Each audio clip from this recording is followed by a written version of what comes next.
इंसान पूरी उम्र कमाता है तब जाके अपना घर बनाता है। सरकार का फैसला हम लोग बाद में मानेंगे, सरकार बाद में है, सरकार हमने बनाई है।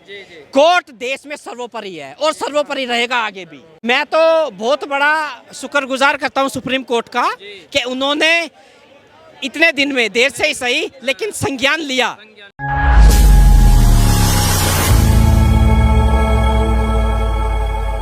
नमस्कार दोस्तों, आप देख रहे हैं लोक भारत। और सुप्रीम कोर्ट ने सभी सरकारों को ये झटका दिया है कि लीगल हो या इनलीगल, और पहले 15 दिन का नोटिस देना पड़ेगा। जी, आप इस सुप्रीम कोर्ट के फैसले को कैसे देखते हैं? भाई, सुप्रीम कोर्ट का फैसला तो मानना पड़ेगा। जी, मानना पड़ेगा। सर्वोच्च न्यायालय, पत्रकार महोदय, सर्वोच्च न्यायालय जिसका फैसला सर्वोपरि है, देश की जनता के लिए भी और देश की सरकारों के लिए भी।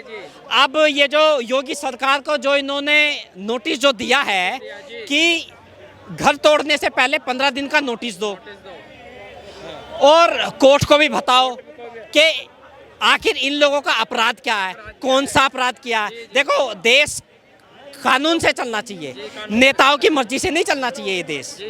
और मैं तो बहुत बड़ा शुक्रगुजार करता हूँ सुप्रीम कोर्ट का कि उन्होंने इतने दिन में, देर से ही सही लेकिन संज्ञान लिया। देखो, ऐसा नहीं है कि मुस्लिमों के घर तोड़े जा रहे हैं। आपने देखा होगा अयोध्या में, भाई साहब, बहुत से ऐसे वो हैं, दुकानदार हैं, घर हैं, हिंदू हैं, जिनके घर गिरा दिए गए हैं। भाई, उनका क्या कसूर है?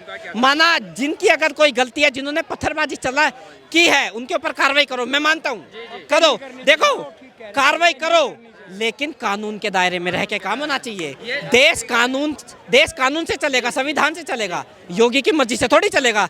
अगर मान लो किसी ने पत्थर चला दिया, मान लो गलती की है उसने, पुलिस भेजो उसके घर, कार्रवाई करो। लेकिन ये कौन सा तरीका है?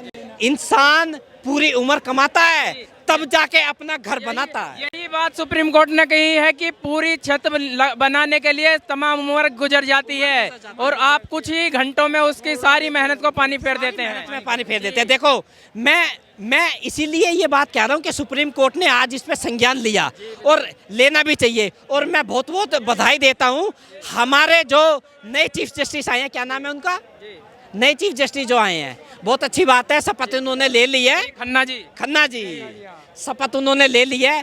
मैं उम्मीद करता हूं कि वो बहुत अच्छा काम करेंगे। जी, आप क्या कहते हो? मैं क्या बोलूं, जो बोल रहे हो सही बोल रहे हैं ना, वो गलत थोड़ी बोल रहे हैं। देखो, जहाँ वो भाई ने संविधान की बात की है तो बहुत बढ़िया की है। जो जस्टिस साहब ने ऑर्डर दिए हैं वो बहुत अच्छे दिए हैं।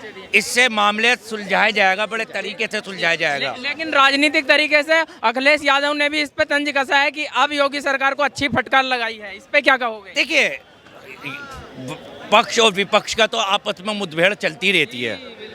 जो संविधान कहेगा, जो प्रशासन कहेगा, वो होगा ना देश में। तो अगर योगी जी ने कई बिल्डोजर चला रहे हैं और 15 दिन का टाइम उनको मिल रहा है, तो उसमें मामला सुलझ जाएगा। ये दोषी है, ये बेचारा मासूम है, इस पे पता चल जाएगा गलती। हाँ, और पहली कार्रवाई में ऐसा नहीं होता था, 2-3 दिन में ही उसका घर गिरा दिया जाता तो ये सही कानून हो रही है, ये सही बात हो रही है। अब पता चल जाएगा ना मामलेदारी कि गलत कौन है और सही कौन है, अब अवैध कौन है और सही जगह किसकी है। अब मामले पता चल जाएंगे।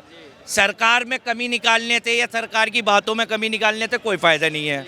जो सुप्रीम कोर्ट ने कहा है वो अच्छा वो दिया है। देखो, सुप्रीम कोर्ट का एक और फैसला है, अभी कुछ दिन पहले आया था, आपने देखा होगा कि जितनों के घर भी तोड़े हैं उनको 25 लाख रुपए देने पड़ेंगे। मुआवजा देना पड़ेगा उनको देना पड़ेगा। भाई, अब एक बात बताओ, देखो, इंसान तो गलतियों का पुतला है। सुनो अंकल जी, एक मिनट। इंसान गलतियों का पुतला है, गलती होती है। और मैं कहता हूं कि जो गलती करता है उसको सजा भी देना चाहिए। भाई, गलती करोगे तो सजा तो भुगतनी पड़ेगी, अच्छी बात है, पर लेकिन घर इस तरीके से गिरा देना, मैं मानता हूं अगर मैंने कोई अपराध किया है तो मुझे उठाओ और मुझे जेल में डालो। अगर मैंने अपराध किया है तो मैं सिर्फ और सिर्फ जेल का वो रखता हूँ, जेल में डालो मेरे को। सुप्रीम कोर्ट ने भी यही कहा है कि एक की गलती हो तो पूरे घर को सजा मत दो। सजा मत दो। बिल्कुल ठीक बोल। बिल्कुल, यही होना चाहिए। गलती मैं करूंगा तो मुझे सजा मिलनी चाहिए, मेरी फैमिली को नहीं। उन लोगों को क्या कहोगे जो पहले की कार्रवाई को, योगी की कार्रवाई को सही ठहराते थे? देखो पहले योगी की देखो उनकी मानसिकता को ना बदला नहीं जा सकता, उनकी मानसिकता को ना बदला नहीं जा सकता। जो लोग इन लोगों को सपोर्ट करते हैं, भाई देखो हम तो संविधान को सपोर्ट करते हैं, हम तो देश की न्यायपालिका को सपोर्ट करते हैं, बस सीधी सी बात है। जो कोर्ट का जो फैसला होगा वो हमारे लिए सर्वोपरि है। सरकार का फैसला हम लोग बाद में मानेंगे, सरकार बाद में है, सरकार हमने बनाई है। कोर्ट देश में सर्वोपरि है और सर्वोपरि रहेगा आगे भी, और कोर्ट का फैसला मानना पड़ेगा हमें भी, आपको भी, सरकार को भी, कोर्ट को, पुलिस को, सबको मानना पड़ेगा बस।